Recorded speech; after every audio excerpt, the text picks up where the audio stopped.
Hello everyone, welcome to my channel. Please subscribe and stay tuned by clicking the bell icon. 8 best Bridgerton characters we still haven't met yet. Although still not properly introduced in Netflix's Bridgerton series, these characters are among the Bridgerton novels most interesting and crucial.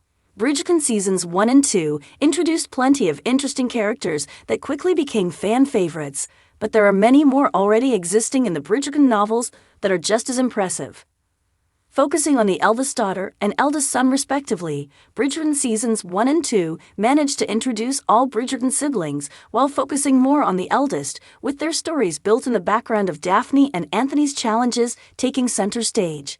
While some characters that only briefly appeared may return in the show's future based on the Bridgerton novels, most romantic interests or important sidekicks of the Bridgerton siblings still haven't appeared in the Netflix period drama.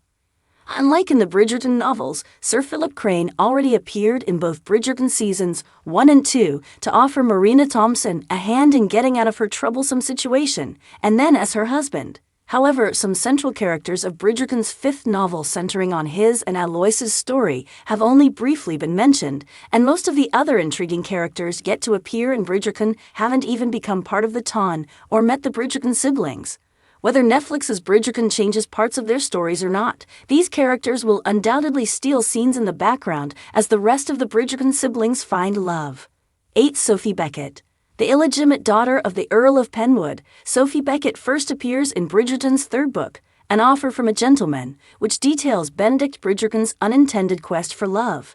Indeed, he was never interested in finding a wife, but a masquerade ball introduced Benedict and Sophie, apparently resulting in love at first sight for both of them, even if Sophie couldn't let him know her true lineage, as her being at the ball disobeyed her stepmother Araminta's orders. Sophie and Benedict's next meeting doesn't let her come clean about their past, as Benedict essentially saves her from her employer raping her, but it does introduce her to the Bridgerton household.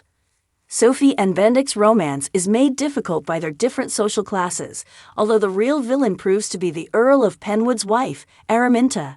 Their story in Bridgerton's 3rd book eventually establishes Sophie's stubbornness, which lands her in jail after Araminta recognizes her near the end of the novel, and kindness, as she cares for Benedict after he falls ill at his cottage away from London. Given Benedict's various and serious romantic interests existing in the novels, as well as in Netflix's Bridgerton, Sophie will likely be introduced as his romantic interest and future wife in the period drama, letting their whirlwind romance unfurl on screen whenever his season happens. 7. Oliver Crane.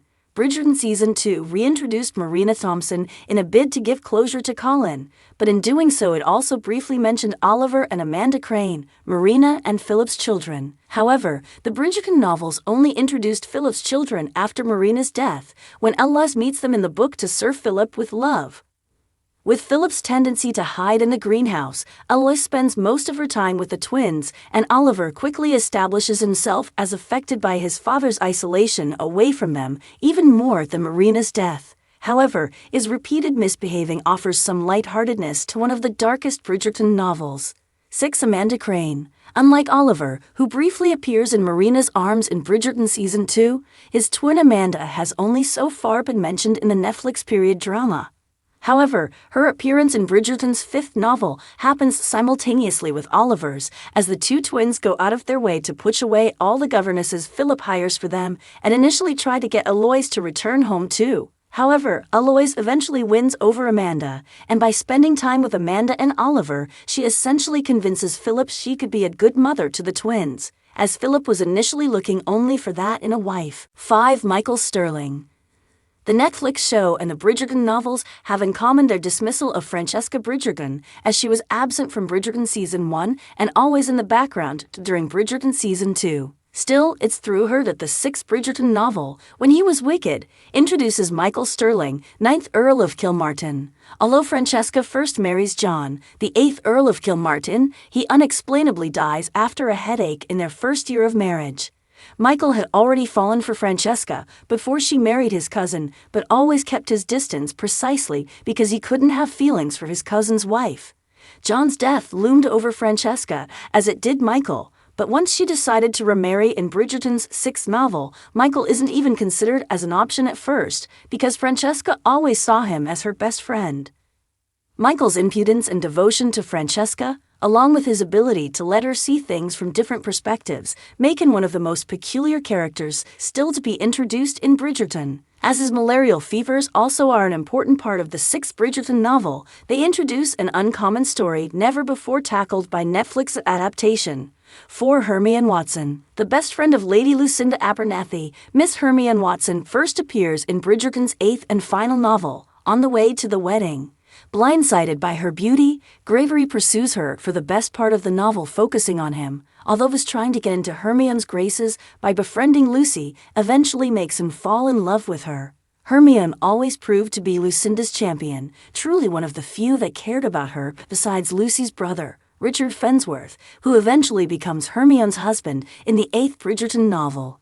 3. Gareth Street Clare. Introduced in Bridgerton's seventh novel as an irredeemable rake, if it wasn't for his grandmother Lady Danbury, Gareth Street Clare is Hyacinth's love interest, although the most interesting part of It's in His Kiss involves his family's story. Indeed, Gareth was always sure that he wasn't his father's son, struggling with that knowledge and the fact that Lord Street Clare barely acknowledged him. However, meeting Hyacinth eventually leads him to the truth and the jewels of his grandmother Isabella Marinzoli Street Clare, who was the only one who cared for him among the Street Clares. 2. Isabella Marinzoli Street Clare. Isabella Marinzoli Street Clare is also introduced in Bridgerton's seventh novel, It's in His Kiss, as Gareth's paternal grandmother wrote a diary in Italian, which Gareth couldn't decipher but Hyacinth could. While Isabella died long before Hyacinth and Gareth meet in the seventh Bridgerton novel, her story is central in it, as it's through her diary that Hyacinth eventually learns about Gareth's true parentage because his grandmother knew with whom Anne Danbury had conceived him. Isabella's love for her grandson was matched only by that of her son Edward, Gareth's real father, who also knew, but couldn't spend time with Gareth once he started showing too many similarities with Edward. 1. Lucy Abernathy. Gravery's love interest, already betrothed to another lord, Lady Lucinda Abernathy, appears in Bridgerton's eighth novel, On the Way to the Wedding. Lucinda remarkably sees through Gregory's actions, recognizing that his interest in her is only motivated by his wish to win over her best friend Hermione, but she still eventually falls for him, even though her betrothal to Hazelby means they can't be together. However, once Lucy and Hazelby's wedding day leads to the discovery that Lucy and Richard's father wasn't really a traitor, but their uncle who desperately wanted Lucinda married to Hazelby was, Gregory and Lucinda can finally marry, making their story one of Bridgerton's most eventful. If you like the video, don't forget to like, comment and share.